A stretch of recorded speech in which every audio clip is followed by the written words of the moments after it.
Mirëmbrëma edhe mirë se vini në kallëzo për një me.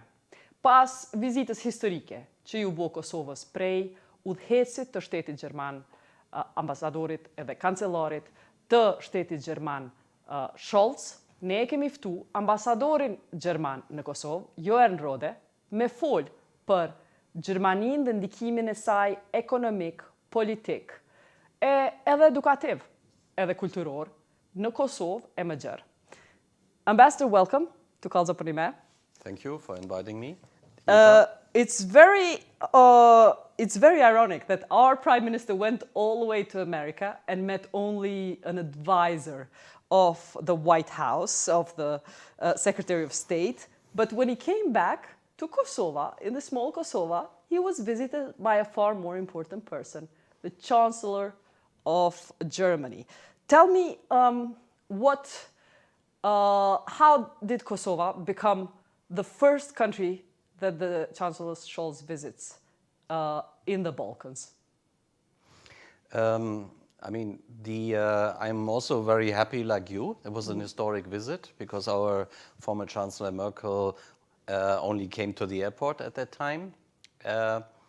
And the new German government has already, in its coalition treaty, underlined its priority for the Western Balkans. And of course, as an ambassador, I'm always happy when my chancellor comes to my country. And the effect that priorities on the Western Balkans was underlined not only by his visit, but before by the defense minister in May and by Foreign Minister Baerbock in March. So this visit is indeed historic, and it basically underlined our commitment to the Western Balkans and our policy, which hasn't changed. Yes, but let's underline it again. This chancellor came out of the airport, considered ourselves worthy to come all the way to the Kosovo government. Can you explain to people who've been discussing for many years before you came, for a decade, there's the urban myth of urban discussion about how Angela Merkel only came to the airport, never made it to the office to meet former leaders of our government, Thasi at the time. Why did that happen? I cannot speak about the past because I wasn't here. I can only speak for the present and for the, hopefully a bit for the future. And the present is, we have a government in Kosovo which we fully support in its domestic reform agenda. We support it for its aim to integrate in Euro-Atlantic structures. And again, we are living in very dangerous and fragile times.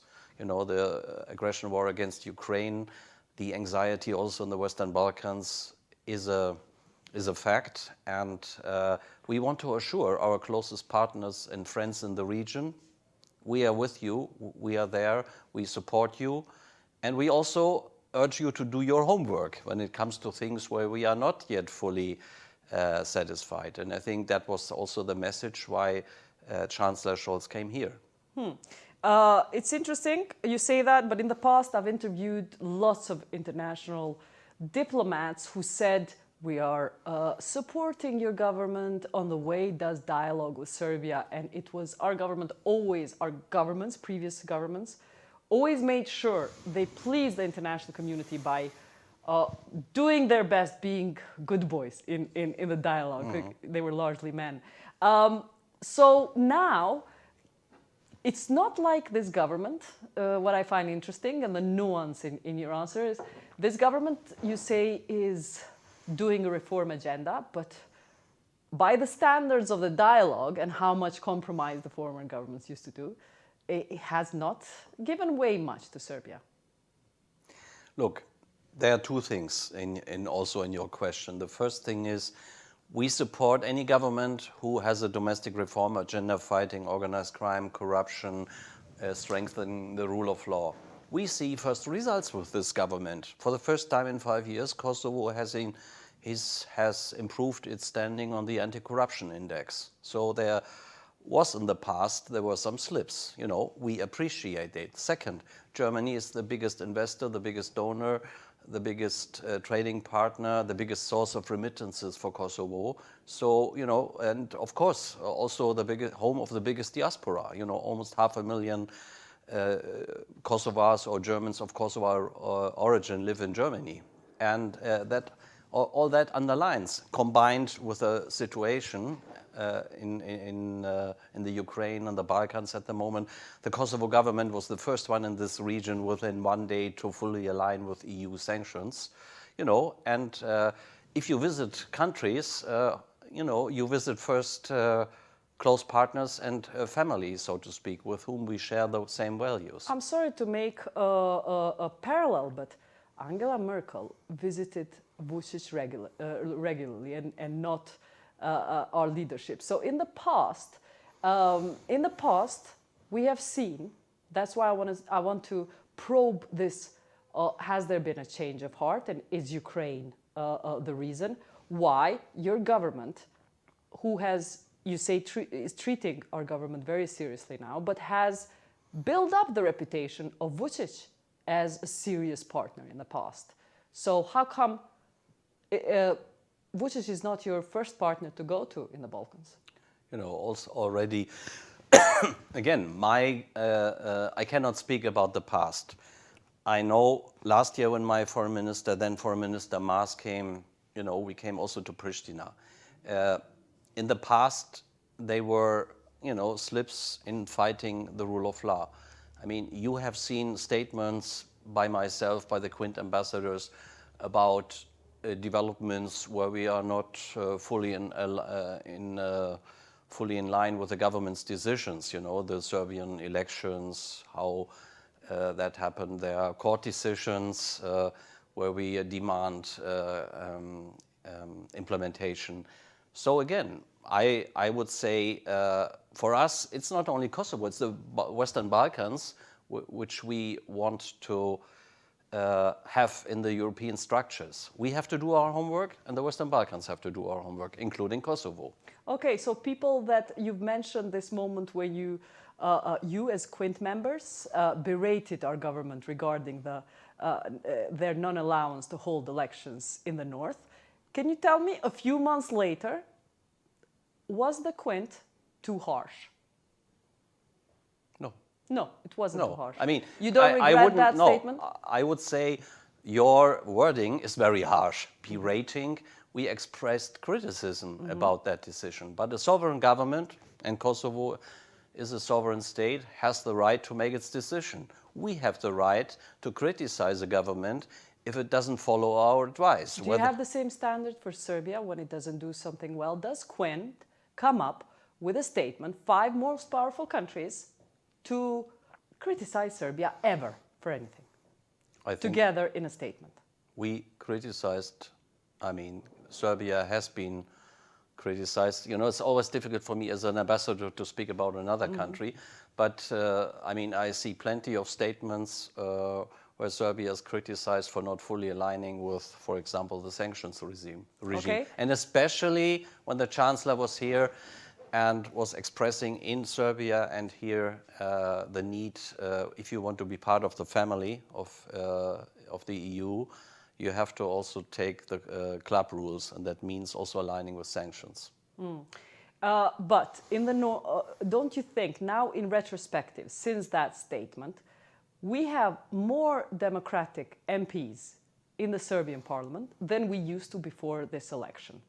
And don't you think that that's also a consequence because we didn't allow, Kosovo did not allow elections in the north, because those are the most stolen elections in the entire Kosovo? This is not because I say it, it's the EU monitors always criticized the elections in the north, that they were largely irregular and, to be frank, stolen. So the fact that they were not allowed to be held, and they were held in Serbia, there was less opportunity to be stolen. Look, we are talking about how many votes? 30 to 50,000 votes. A few MPs. And we are talking about Serbian elections. So the only thing we criticized was, there was a compromise solution offered. The government rejected that, that solution, and we didn't find that the right decision. That's all. Okay, but for majority of people, can you also explain, was there any consequence for Kosovars for telling internationals no? Because most of people believe that if they say no to internationals, there's some form of punishment that's going to come for a small country like ours. Are they right to believe that? Look, we are not dealing like a kindergarten or in a school where you get a punishment. In international relations, you take an advice or you don't take it. Again, Kosovo is a sovereign government. If it doesn't take for our advice, then it's spilled milk. This is the past. We are looking to the future. Thank you for explaining us the pragmatism involved there. Now I want to ask you about the Berlin process, because Chancellor Scholz also reiterated that there's going to be a meeting in Berlin. The Berlin process is going to be reinstated. What is the plan in autumn? Yeah, maybe I was too optimistic to speak about the future. I mean, there are two things. The Chancellor has clearly stated on all his visits during this trip last week, he wants to revitalize the Berlin process. He said it here at the press conference. And second, it's not only words, it's also deeds. He will invite for a conference where especially the question of the regional market needs to be tackled. We need the full recognition of diplomas. We need, you know, the freedoms, because, you know, if you want to be in the EU to enjoy the 4 freedoms, you know, free movement of goods, persons, why not try it already outside, you know? And for us, that would be also significant that these countries are ready, you know, for the accession. If you can't agree on that, it's a problem. So we want to revitalize it together with our partners, and that is very important. It's not only a German sole initiative, it's together with partners. And, but this time is coming back to Berlin where it started, right?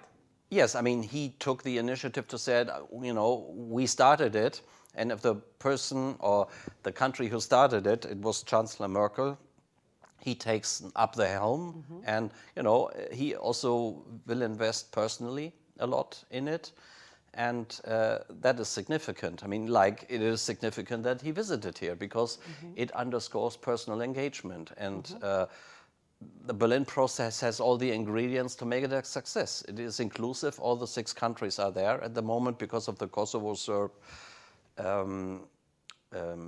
blocked discussions on recognition or on status questions, you know. His key message that people have not seen before, apart from the symbolism of a visit, is the fact he told Serbia that that there needs to be a mutual recognition. How did it come to that? Just explain to me, is this a change of heart in the diplomacy of Germany? Because we have not heard that before. Yeah. Look, I am just a simple ambassador. I have said the same sentence. My minister has said the same sentence when she was here, that, you know, in the end, there has to be mutual recognition. But saying it in Serbia is a big difference. Yeah, he said it here in the press conference. And, you know, he said the obvious. And he said, of course, also in Serbia, if it helps, you know, it's good that I said it. Because clarity is needed. And that not too often, I would say, in politics, you work with narratives which please you. And it was clearly said by my chancellor, it's unimaginable that 2 countries are accepted in the EU which do not recognize each other, full stop. That was a clear message. 2 days later, the European Parliament voted, the Foreign Affairs Committee, 50-5. The end of the process, dialogue process, has to be mutual recognition. So it's clear. It's not a German hobby. It's a clear expression also by the European Parliament. But I'm noting, it has not happened so far. We've had different things being told to us and really petting of Serbia, never telling them the truth publicly in their face, quite as much as the public here thought it should be. But I would disagree with you. My foreign minister said the same thing when she was here. But in Serbia, did she say it in public to Serbia? He said it here, and it was reverberated in Serbia. You are right, there's a difference if the prime minister or the chancellor says things than, you know, like myself. But it's, for us, it's always clear. You have to have sovereign countries. Only sovereign countries who recognize each other can enter the club. I want to talk a little bit about whether open Balkan has become a parallel and competitive process to Western Balkans. How do you see the open Balkans as a country, Germany? Yeah. How does it see it? Yeah. We have a process with the Berlin process, and if the Chancellor promotes the Berlin process, it's clear we will never criticize countries who want to increase regional cooperation. The big question is, will it be inclusive? At the moment, I don't see it as fully inclusive because there are some countries who are not participating. Do we need a second track? On the other hand, sometimes parallel structures develop if the first option is not working. So we have to put all the energy in that the first option is working, because it's, you know, it's like the World Trade Organization failed with a global regime, and then since 15 years you have free trade agreements popping up all over the world. So second best options are sometimes in politics the only available alternative. So the first option, again, is the Berlin process. For us, yes. I mean, that's why we invest there, because it has all the ingredients. Common regional market it has already delivered results. Last year, free roaming in the Balkans. You have the regional youth cooperation. So what's the plan or agenda, roughly? Do you know today what's the plan for autumn? What is the agenda? The regional market. I mean, you know, we need the recognition of diplomas. I mean, we need... And by this you mean not only between Kosovo and Serbia? No, between all six, of because course. Not all 6 countries recognize each other diplomas today? I don't think so. I mean, I am mostly dealing with the Kosovo-Serb problem, you know. I don't know, don't ask me if a baker's degree from Montenegro is recognized in Kosovo and vice versa. But this is the essence of the 4 freedoms. You need a common regional market as you had it before, and we need to get back there. Okay, so what if Vučić and Rama says, listen, we're talking about regional market, Albania and Serbia. We have resolved this issue. And we recognize each other diplomas. We don't need you. We've done it without you, without the Berlin process. Every member of the Berlin process so far, in words, underlines his preparedness or her preparedness for a regional market. The same in the open Balkans. So you have to ask these leaders whether it is the case and whether this process is as open. Again, will there be, when you say revitalizing, when Scholz says revitalizing of the Berlin process, does it mean there will be a more often meetings happening, or a year later? How is there going to be any follow-up to these meetings after autumn? Yeah. What's the plan? There are 2 things. First, we have the date in the fall. There will be a leaders' conference. The Chancellor will invite. And of course, when you invite leaders of the region, you also expect results. So the major thing is, that's why diplomats are existing. We work behind the scenes, hopefully, to guarantee that 6 leaders from the Western Balkans plus the members of the Berlin process don't sit around the table knowing beforehand that nothing will happen. So this has happened to your predecessors, and yes, that's why I'm wondering, how is this going to be different? Look, because we've been seeing all leaders. I've been in conferences with all 6, Minister of Transport, Minister of Economy, all Balkan 6. They're signing a beautiful piece of paper. And we've been invited as civil society in many of these meetings.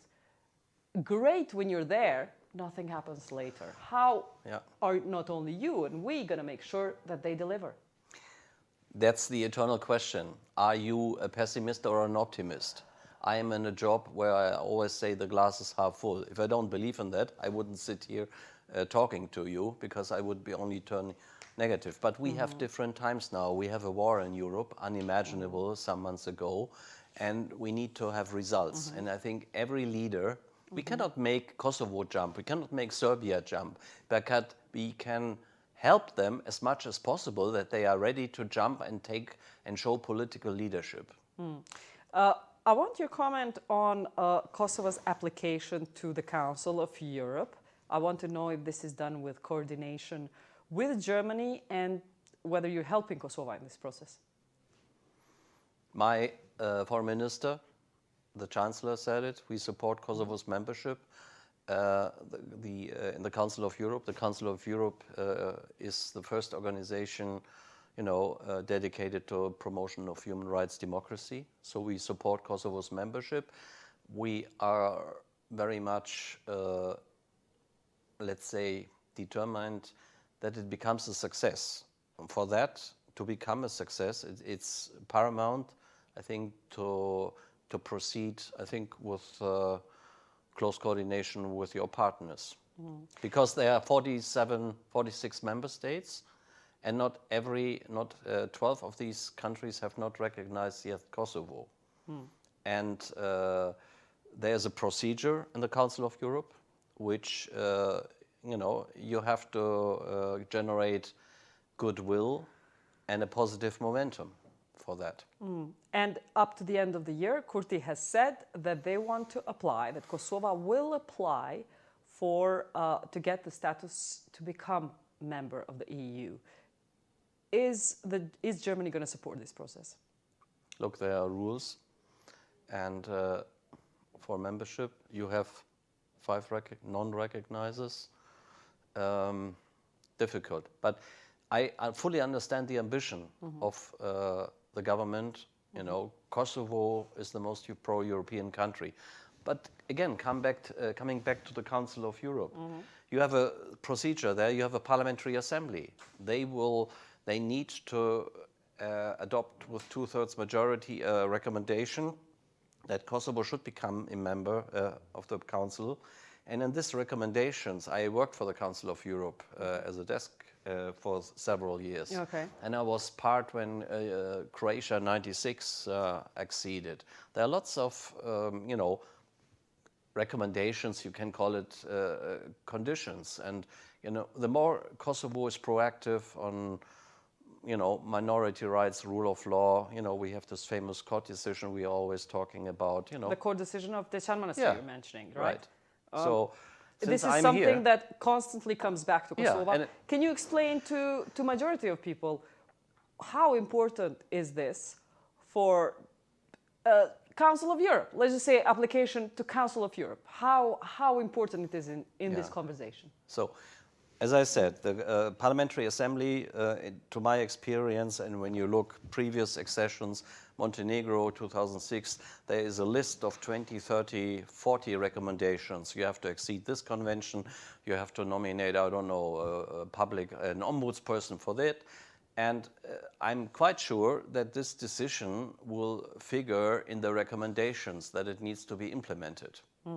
Because it has become quite a symbol, that the rule of law needs to be respected, also when it comes to minorities, whether it's religious or ethnic minorities. And there's a decision by the highest court in Kosovo, the Constitutional Court, which has not implemented by several governments for 5 years. The Constitutional Court even issued a non-implementation decision last year, which is some kind of a yellow-red card, I would say. What does our government tell you when you ask them and you raise this question, like you're raising it in public? What I see in the public, I mean, it is a decision it's a wrong decision. Wrong decision. It's Milosevic-era law. It's compromised judges. None of these arguments, if the judges were compromised, where's the evidence? If these other arguments are not, let's say, legalistic, there's a decision.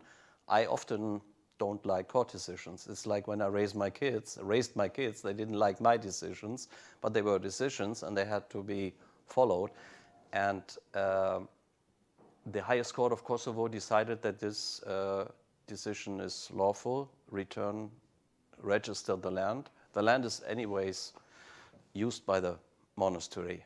So it's a sign also, I think, for inner reconciliation if minorities, again, whether religious or ethnic, can be sure that these decisions are implemented. If they are not implemented, it's the wrong, also political decision. Apart from this, there's always another thing mentioned to Kosovo in getting forward.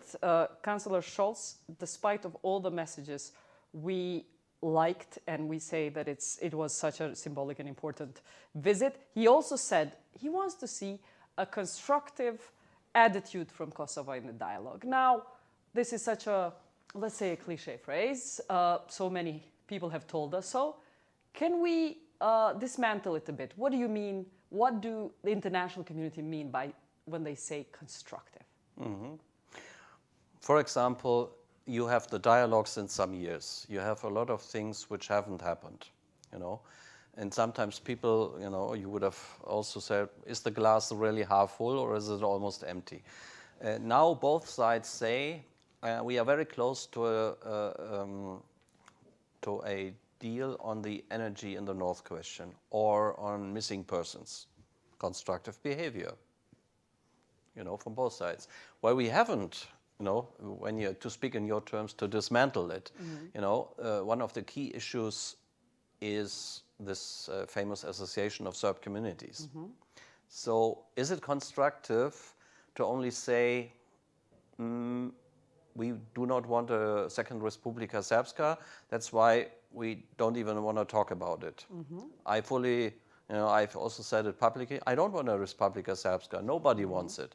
We want the full sovereignty and integrity of Kosovo guaranteed.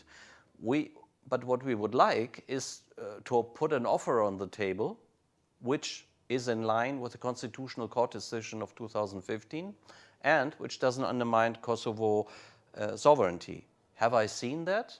Is Kosovo prepared to do that? No, not yet. Maybe it comes soon. That would be constructive. On the other side, I don't see, when I speak to Serb representative, I ask them, what do you want? You know, I recently had a discussion.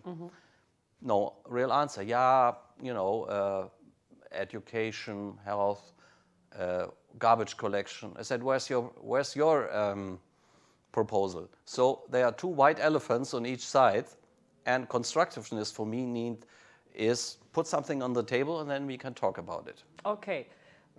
There may be things that both sides are not doing, but from where we're sitting, and Kosovo audience is watching, it looks like that for Kosovo, all these issues, the Deçani Monastery, association, constructiveness in dialogue, is stopping Kosovo's getting closer to the EU, while for Serbia, Serbia continues to get the same investment from EU it used to. Germany even is a bigger donor and investor in Serbia than in Kosovo. There is no fallback whatsoever. Their advancement and progress is not conditioned to dialogue. Why the attitude towards Kosovo is that Kosovo will get its turn in Europe only if it does better in the dialogue with Serbia, and Kosovo is not offered a separate, independent relationship without relating it to the dialogue? I think I would say you're mixing up the several things. There are agreements in Brussels which have not been implemented on the Serb side and on the Kosovo side. I'm here to speak with Kosovo representatives. When my politicians come, we speak, what are the homework for Kosovo? And one of the homework for Kosovo is, I mean, this government inherited a lot of, let's say, construction sites in the dialogue. Other governments were a lot of talking, but it wasn't implemented, you know. And I don't want to speak about the past, but Deçan could have been implemented by 5 governments before, or by 4. Never done. Now, when you are a government, you govern and you act, you know. So non-action has also consequences. Again, I don't see a different attitude. If you mention, you know, investment results are done by individuals who see a market, the potential. You know, again, at the beginning we spoke about corruption index. How high is the corruption index here and there? You have the market size. Why are German or other companies investing in China, which is a communist dictatorship? Why are German companies or American companies investing heavily in Vietnam, not democracies? You know, there are so many parameters why you invest. You know, you need stable. Kosovo has not the biggest market, but I can tell you the numbers for last year and this year are very positive. We see a really increasing investment, nearshoring, you know, people see supply chains breaking down. But again, I don't see a different attitude. There are so many parameters on Okay, investment. I agree with you, positive development, but we don't see German factories, since we started talking about this. Let's go to the economy. German factories are not coming to set up shop here and open a business. Tell us, why is that so?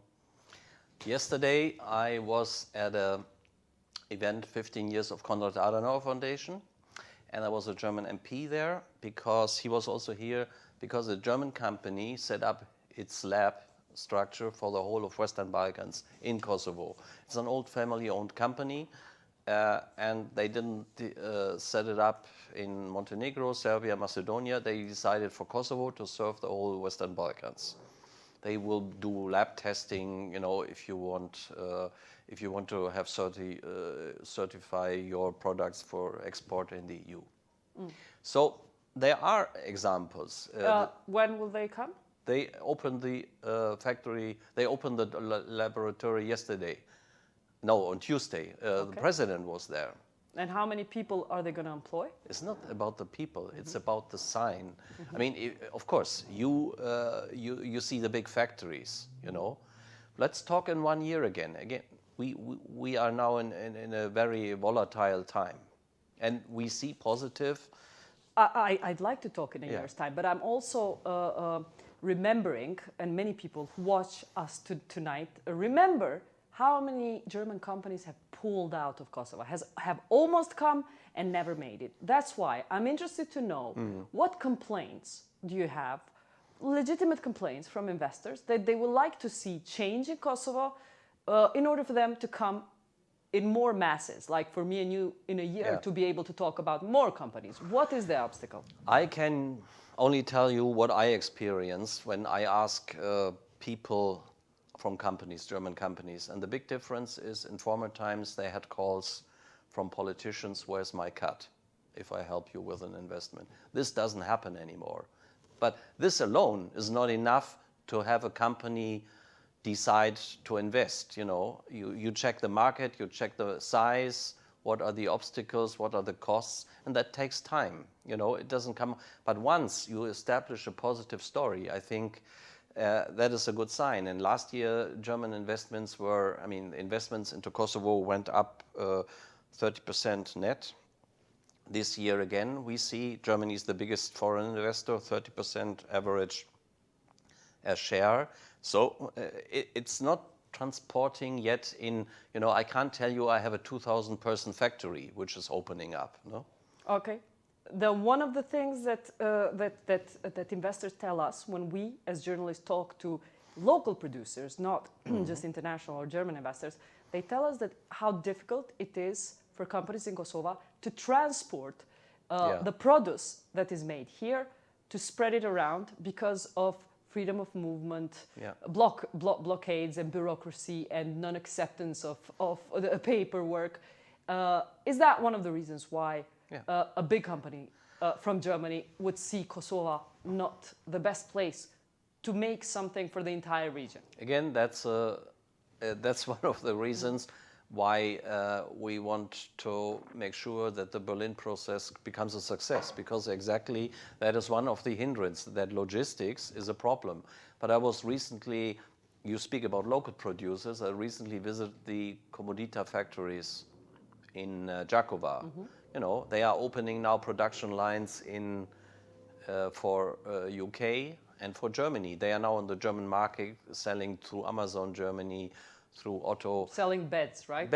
Mattresses, you know, and they are hiring, I think, a new factory, 1,000 people. So it's a great success story that a local company hires people, especially in the region. And when we invest, Germany is not a country with one city, and, you know, we have a lot of centers. And I think that there need to be more success stories. I know, but the irony here is that if you ask former governments, they would tell you, but they grew, Komodita grew in the time of other governments, not this one. They are investing now.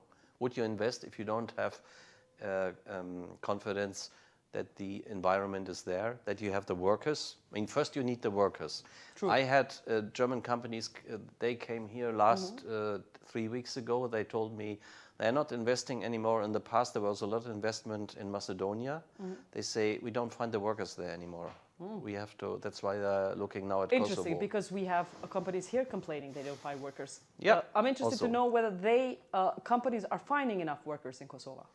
I mean, this is not a company, they were in the range of 100 workers. But they say, you know, they were in the automotive supplier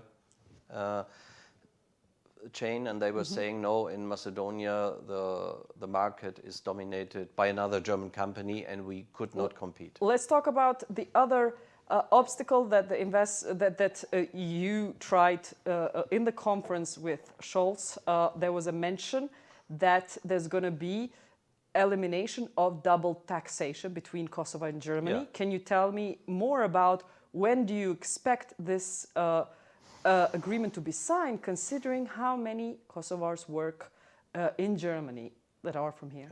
No, we have already, at the moment, we are still, let's say, applying an old agreement from the times of Yugoslavia. So there is no double taxation. Okay. But we wanted to supplant it with a Kosovar, with a, let's say, up-to-date Kosovar-German agreement, which doesn't change. What would be the benefit of that? Yeah, that is clear. If you pay taxes, you don't pay taxes twice. That is the essence of double taxation agreements, and it's almost ready. I'm quite sure we can sign it with the finance minister very soon. It's more a technical question. It's not that you are double taxed.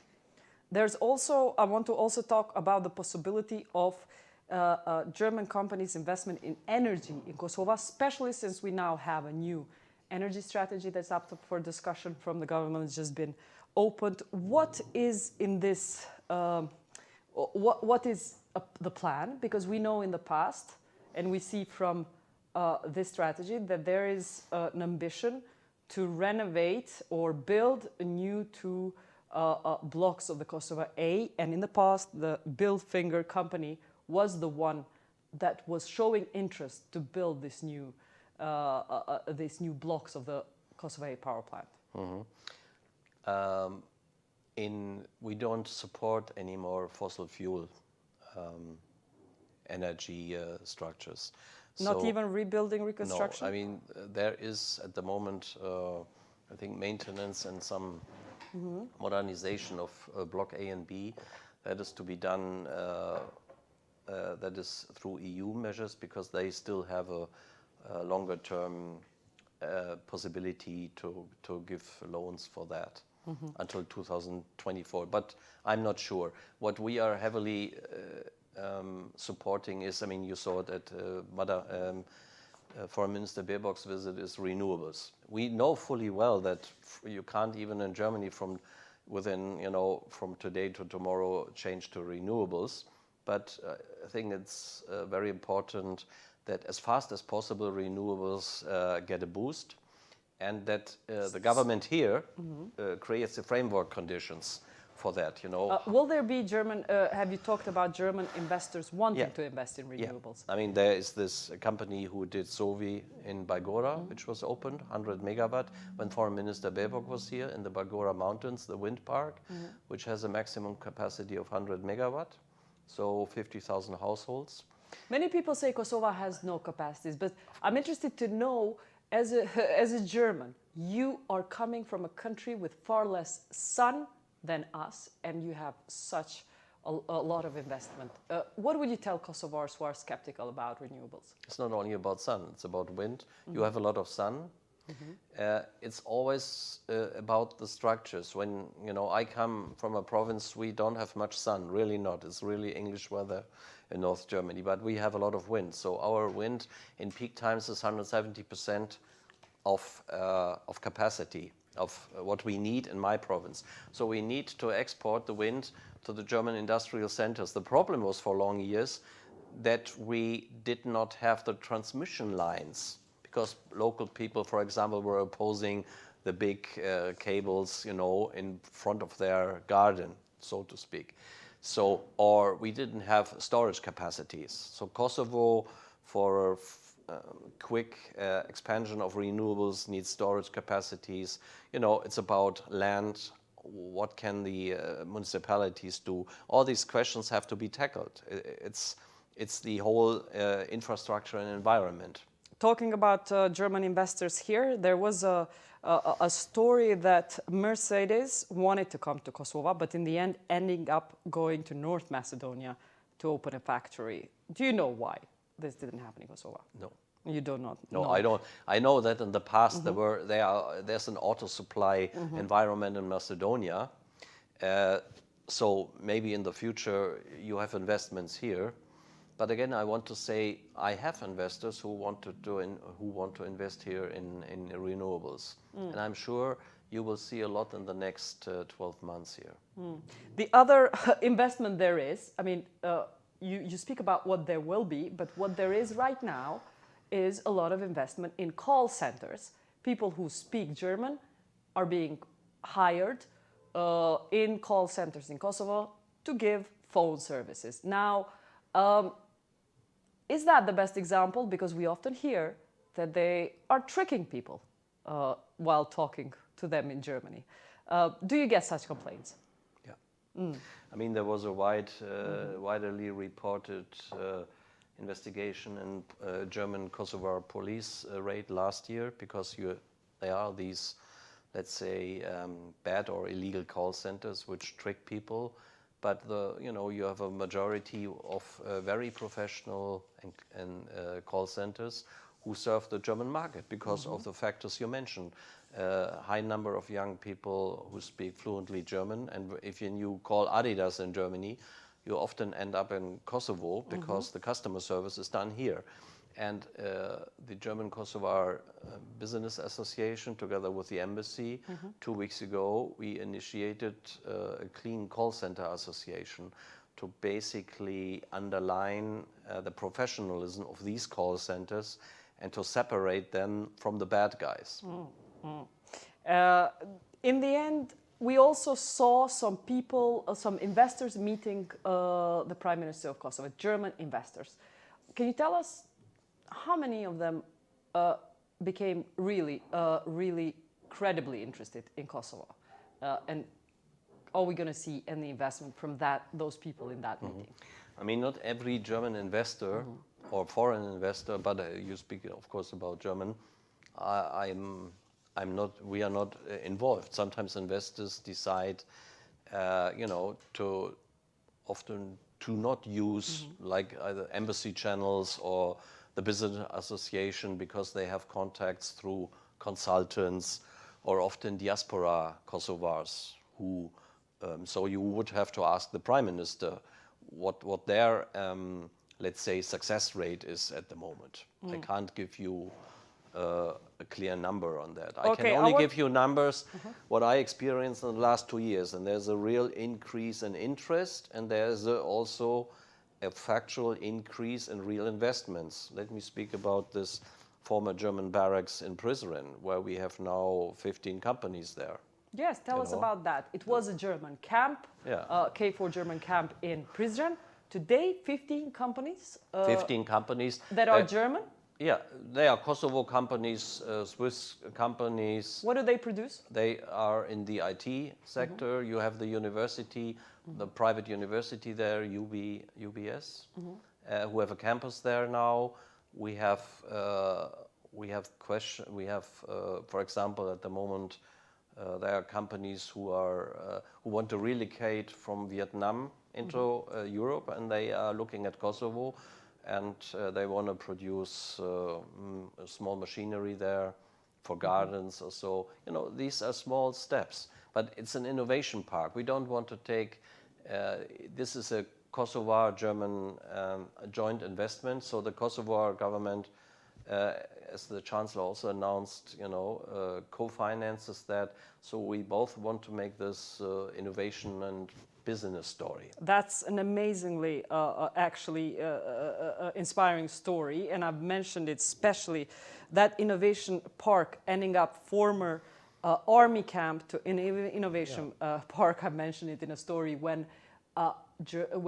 international troops left Afghanistan the way they left, leaving nothing for the local people, leaving them vulnerable, as opposed to the retreat of German troops in Prizren, leaving an innovation park. So that's an amazing story. But I want to go back to talk with you about the main thing in which our audience has a relationship with your embassy, and which is the visas. The process of taking a visa in your embassy has gone through a transformation in the last 10 years, even before coming you. Can you explain to us how did that change? Because it used to be extremely difficult to get an appointment, get a visa, with the most required visa in any embassy. How has that changed? And have you employed more people to do that? Yeah, I mean, this, the visa question, I would say no public talk without the visa question. Even yesterday when I gave a speech, I said, look, my chancellor mentioned every time, mentioned it yesterday or the last Friday, we need visa liberalization for Kosovo. I don't want to talk about it anymore. I recently said in an interview, I'm for sure the last German ambassador you have to ask about the visa. Are you sure? Are you 100% sure? I bet. You're sure? I'm 100% sure. So, when you say last ambassador, I want to go into details. In 2 years, roughly, it is when your mission finishes, because you've been here for 2 years. So, are you sure you want to claim to the people of Kosovo today on TV to promise them that in 2 years there will not be any more need for visa? I say, it's my personal opinion that I'm sure that it won't happen anymore, that there is no visa requirement for tourist visas. Of course, you always need a visa as a non-EU member if you want to work in Germany. Or no, I'm talking about visa-free liberalization, like the rest of the Western Balkans. I'm quite sure about that. Okay. So because it's a drag, it's a measure which Kosovo is the only country in Europe, you know, if you take out Belarus and Russia and Turkey, where you need visas. And you know, it's overdue. We publicly say it, also my leaders, and we have increased our staff a lot. This is one, I would say, of the 25 biggest German embassies worldwide. And for a country with a population which is smaller than Hamburg. So it shouldn't be the case. And I would like to use my human resources for more forward-looking things, you know, increase cultural cooperation, as you mentioned, investment. We are also quite busy on visas when it comes to travel, for work, family reunion and students. Have you measured how fast can an average person get an appointment, get a visa with you? Do you measure the efficiency of your embassy? I'm never satisfied about this because it's a bureaucratic process and we could employ 25 people more and there would still be a waiting line here. So it is not satisfactory. It is not satisfactory, the process. What will change soon is that visas will be outsourced to a visa provider. So when will this happen?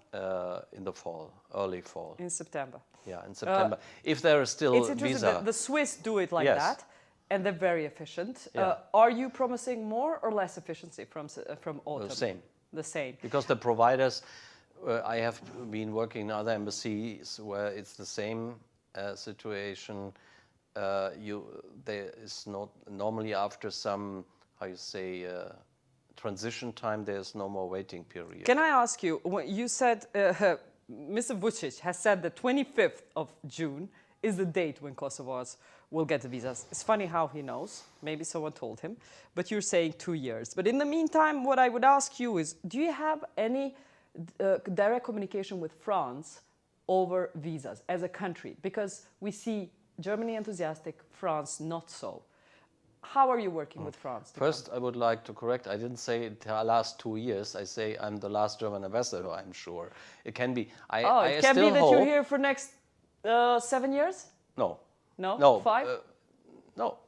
You know, not longer probably than 2 years, but okay.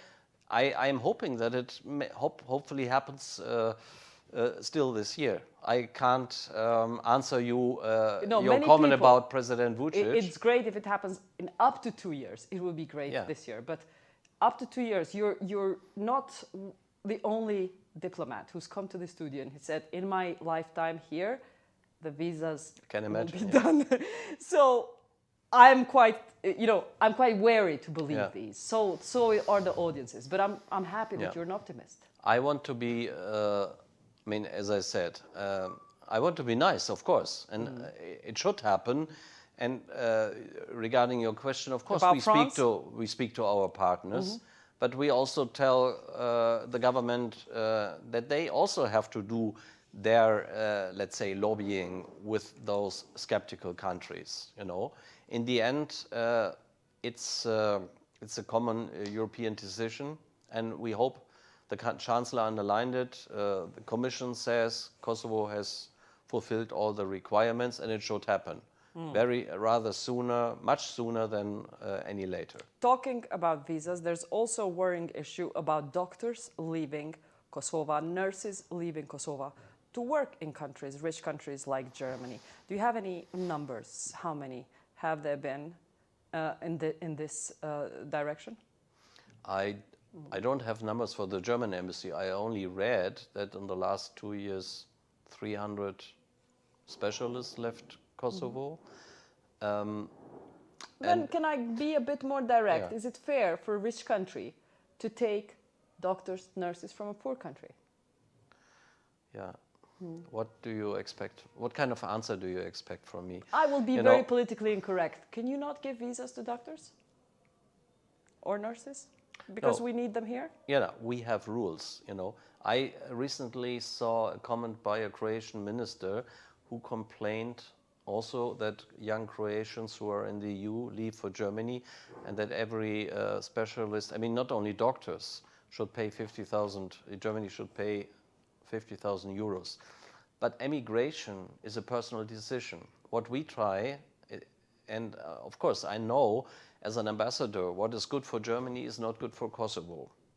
That is fully sure. But also, not only that, as a country that helped us develop, in development philosophy, should you not invest in actually having double the number of nurses, doctors, so that some are left for this market?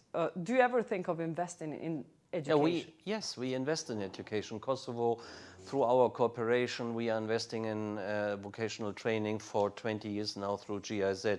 We are investing in reintegration programs. Some advisors in the government, are profiting from that also in the past. We are investing in topping up returnees. But in the end, it's the framework conditions which exist here. I have lost several members of my embassy in the last months who emigrated to Germany because of, and it's not the salary always, it's education, as you mentioned, it's the health care system, and of course, we both know if you have not a good healthcare system, that is also a factor which makes people decide.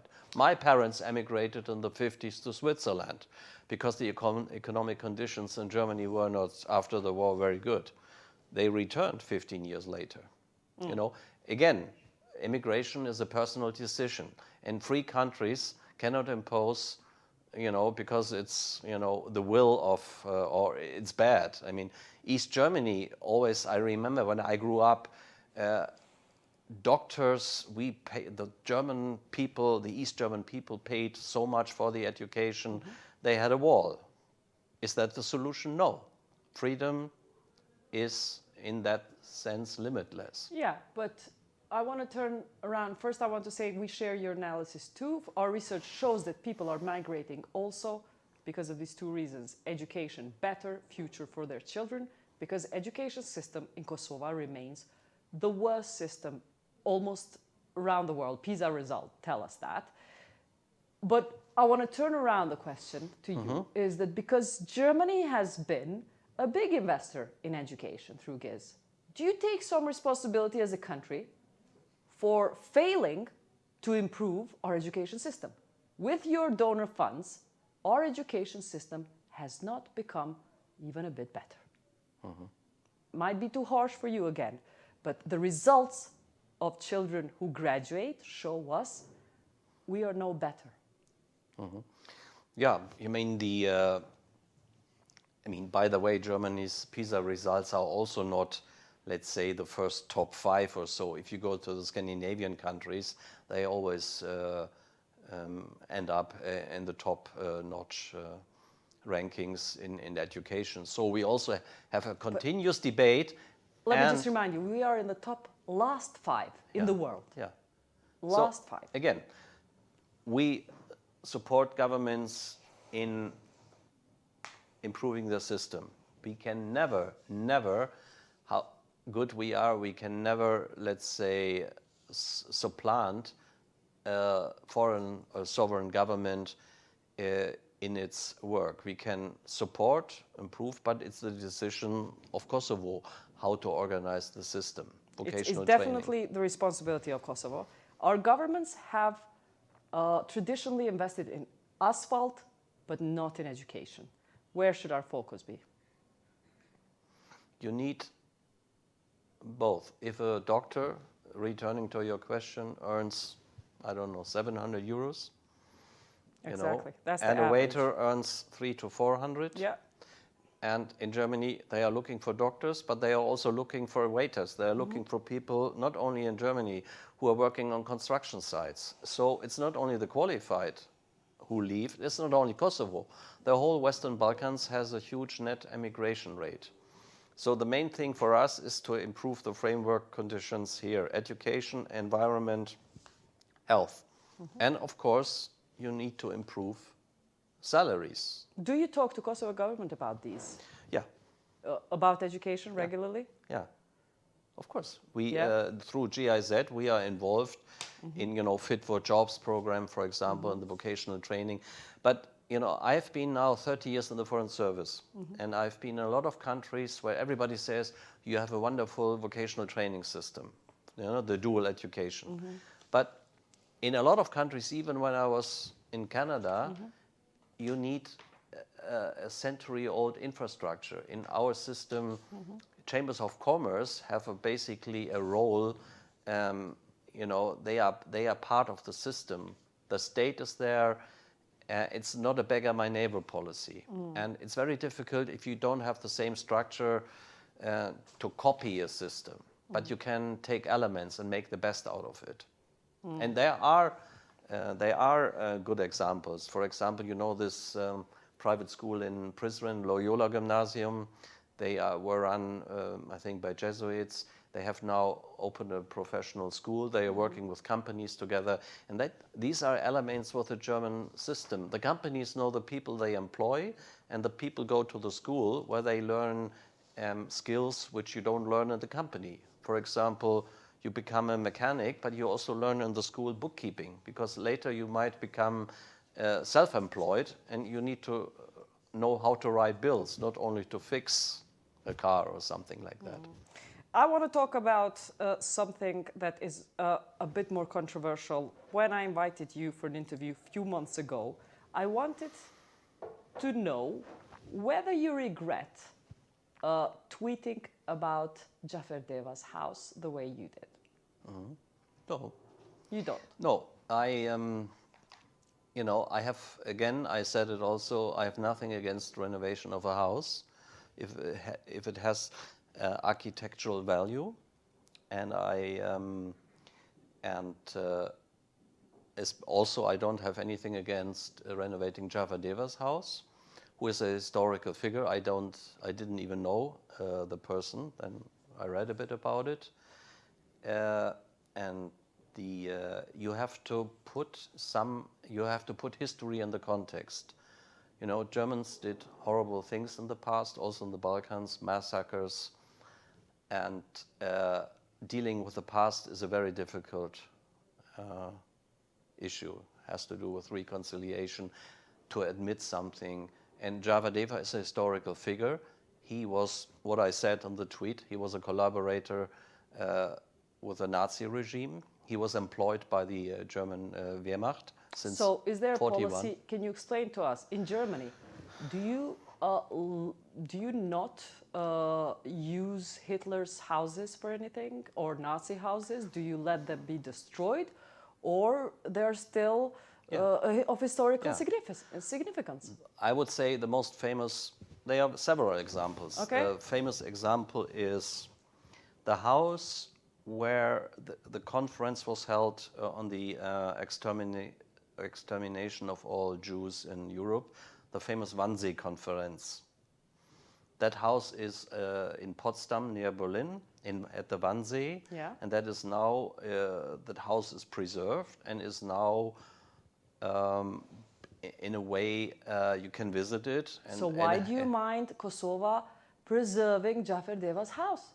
I don't mind it, but it was not. Your tweet was that you minded. No. I was say when you don't put it into context, when you don't say that Xhafer Devës is a very controversial historical figure. But one should say that once the exhibition is open, and that was there an exhibition? I haven't heard that. Once it's preserved. Right now it's destroyed. We'll see that.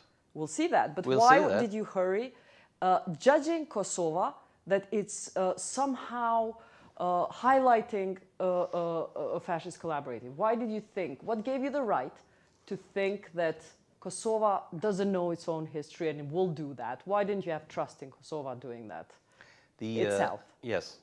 I mean, he was not only a collaborator, he was also, let's say, a protagonist of that SS Skanderbeg division. Yes. So, which is not known for killing Jews. There's no proof they killed Jews. Yes, SS Skanderbeg division, but it was closed due to failure of that division. If you know the history, yes, it was closed because it didn't deliver on what the fascist regime asked them to deliver. I don't want, I mean, there are several historians who wrote about that period. One, I read about, there's an Albanian historian, Mareng Lenkasmi, there's the Swiss historian, Franziska Zaug, this American historian, Bernd Fischer, and the only occupied German territories where there were more Jews after the war than before was Albania. But that was not true for the territory of Kosovo, where also the Skanderbeg division participated in rounding up Jewish Kosovars. You had a camp here in Pristina. I spoke to the head of the Jewish community here in Prizren. His family has been partly deported to Bergen-Belsen, so it's not true for Kosovo, and the Skanderbeg division was part of it. You read these books, and it's for sure. But it's very nuanced. There's also Albanian families, Kosovar Albanian families that defended Jews and didn't allow them to be killed. Of course, I speak it. That is clear. You didn't. But you didn't ever tweet about those families. You tweeted about one Xhafer building being... Xhafer Devës, yeah. And as I said, where was it put into context? If you just put out something... But was it put in the context of glorifying? It wasn't put either in the context of glorifying or non-glorifying. It was just his house was going to be rebuilt. That's it. Yeah. So how did you guess that it's a glorifying context? If you announce something and you don't put a historical controversial figure immediately into a context, that is not the right way forward. Sorry. And I would tweet it again. If you say, in Germany, Hermann Göring's house to be renovated, great news. That is for me a positive connotation. That was the original announcement. Great news, Xhafer Devës' house finally being renovated. If you put, there will be an exhibition on the figure, but it was not put into context, and that was my criticism.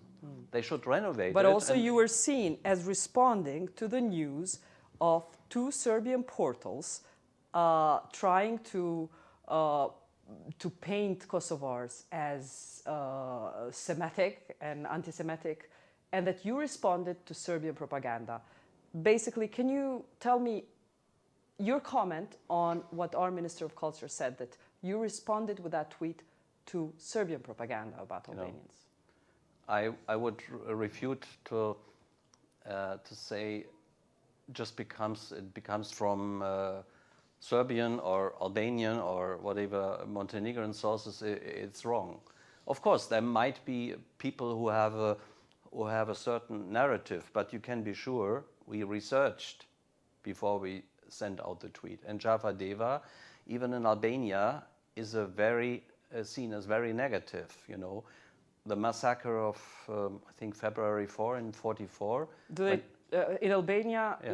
you know the communist Albania, which killed so many people. No, I'm of course, have speaking put of him as the biggest killer. Yeah. I'm speaking of 1944, when Albania was de facto under German occupation, and there was a government put in by the Germans, where Xhafer Devës was the defense minister, the interior minister, and there was a massacre in February '44 where 80 Albanians were killed.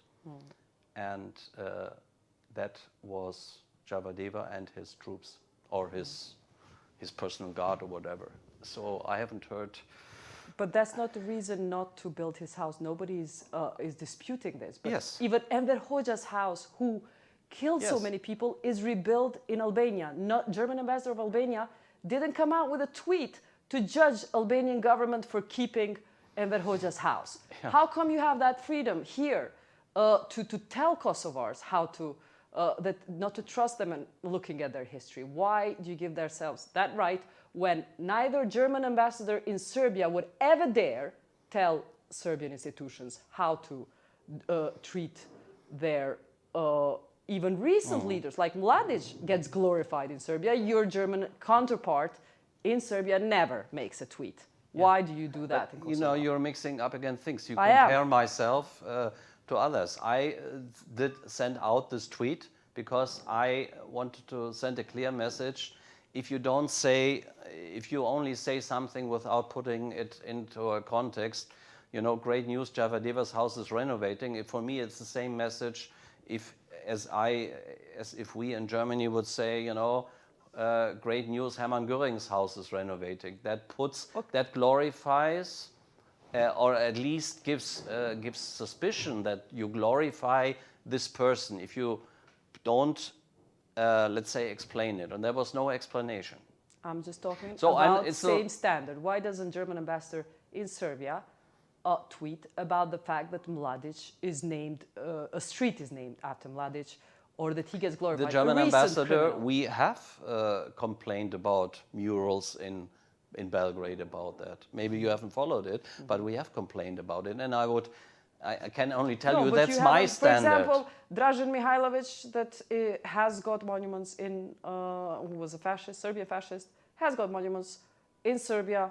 Your German ambassador doesn't go and tweet about Dražen Mihailović like you tweeted about Xhafer Devës. Because I tweeted about an instant announcement, which in my sense wasn't right. And I tell you, I would tweet it again. Okay. Because when it comes to Nazi history, my standards are very strict, and maybe it's in our DNA. You know, it's not the first country where I had to tweet about, let's say, the wrong approach, let's say, to history. And by the way, I mean, the EU and UNDP, you know, they have also said there is a pause now. There should be a contextualization of that. All initiated by your revision. tweet. You're happy about that? They stopped supporting the No, I'm not happy reconstruction? about talking about the past. Dealing about the past is important, but I rather speak about the future. Yeah, but do you think UNDP didn't know about the history of Xhafer Devës, or the EU that helped reconstruct that place? Do you think they didn't research it? What did I tell you? I didn't know the person. Now I seem to be, after reading several books about this person, I have to tell you, you know, it's not a very positive person, I have to say. No, I'm not saying all positive or negative, but I'm saying it's worth keeping his house and not letting it rot. So Yeah. future generations can hear all the nuances of his work. Everything, bad Yeah. or good, it should Yeah. be noted. Again, I'm fully in line with you. They should renovate the house. They should also say that Xhafer Devës lived in there. But it's that not his being family renovated house. because you stopped No, it. it's not been You renovated. initiated stopping the funds coming from EU and UNDP due to you, are stopped, only Kosovo government funds are going to be in it now. Yeah, we are talking about how you renovate it and how you put it into a perspective that this figure is historically Okay, if we're talking about that, are you offering as Germany, you're experts on dealing with the past? Because you have a very good tradition in dealing with the Nazi legacy. Yeah, we Are talked to the offering government about it, but I haven't seen so far the government coming to us with a proposal. Okay. Talking about the area where the house of Xhafer Devës is, in the end, I want the area of the north, your comment on the fact that Kosovo is facing a rise of tension in the north of Kosovo, trying to put the rule of law in that place. I want to know how do you evaluate the police operations in the north of Kosovo? How did you see them? Let's say, sovereign state has the right to execute his sovereignty over his territory. And if there is a legal operation, fine. Did you see me criticize that? No. It's fully fine. And if there are perpetrators who violate the law, they should be followed, whether it's in South Kosovo or in North Kosovo. As a rule of law challenge, I want to see also whether your government, by the end, is thinking on the terrorist group that came from Berlin. They were Kosovars that came from Berlin, living in Berlin, coming from Kosovo, and they were caught threatening the country on certain terrorist action. They were planning terrorist action. Now, I know your country supports the war against terrorism, but what we're facing as a country is 30% of international Kosovars who live abroad in diaspora are the ones who went to Syria and Iraq. The Ministry of Diaspora has no activity with diaspora in dealing with extremism, rise in extremism. What is your government doing, and how are you corresponding with Kosovo authorities to deal with these immigrants that come from Kosovo, living in the West and are radicalizing? I mean, this is, I think, a global phenomenon. Not only Germany, Kosovo. You have radicalized people in every Western society, and whether it's in my former country, you have Maldivians who went to Syria to fight for the Islamic State. And I think with all partner governments, we have close cooperation. I remember talking to the Interior Minister. He told me they have reintegration programs. So I think that there is cooperation, not only between Germany and Kosovo. There are all governments with whom we cooperate. And do you find that Kosovo is becoming more under influence, political influence of fanatic Islam, when you see a failed attempt in Kosovo parliament to pass through a law which allows for same-sex marriage? Very difficult question. I couldn't answer that. Okay. Really. As a German citizen, what is it that you tell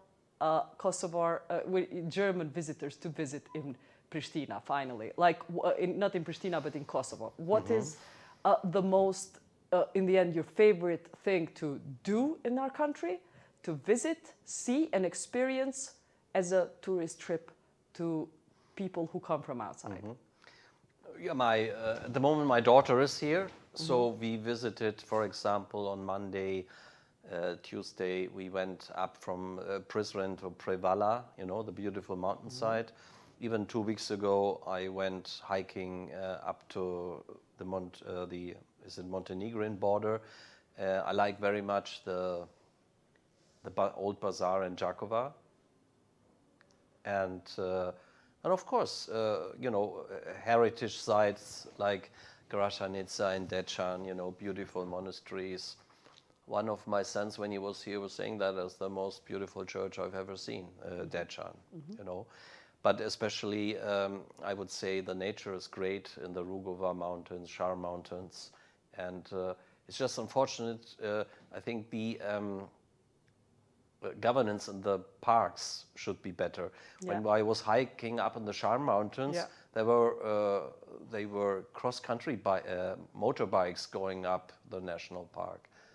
And I don't think that is the way forward. You should do it by foot. In the end, whenever the end of your mission here is, what do you want your legacy to be when you go as a German ambassador? Considering that I think bringing the Prime Minister of your country is big enough, and nobody has done it before you in terms of ambassador, to bring a chancellor all the way to Kosovo government. Nevertheless, before you leave, what do you want to see done? You know, very simple things, that nobody has to ask me or phone me or complain about visas anymore, first thing. The second thing is that, you know, Kosovars, that the immigration question is becoming a normal question and not like that people leaving in big numbers, because stability can only prevail if young people stay and not see their only hope there. And the third thing is that Kosovo is, for example, member of the Council of Europe. Very good points to end the interview, and thank you for your optimism on visas especially. You have given us hope. Ishte ky ambasadori Joern Rohde, ambasadori gjerman në Kosovë, I cili na siguroi që brenda 2 vjetëve do të realizohen vizat në Kosovë. Nëse diçka ko me marr për kësaj interviste, ko me marr këtë shpresë të tij me cila më ka hup mu, po shpresoj që ka me qenë e vërtet për juve edhe për neve. Deri në emisionin e radhës, mirëmbëjtje.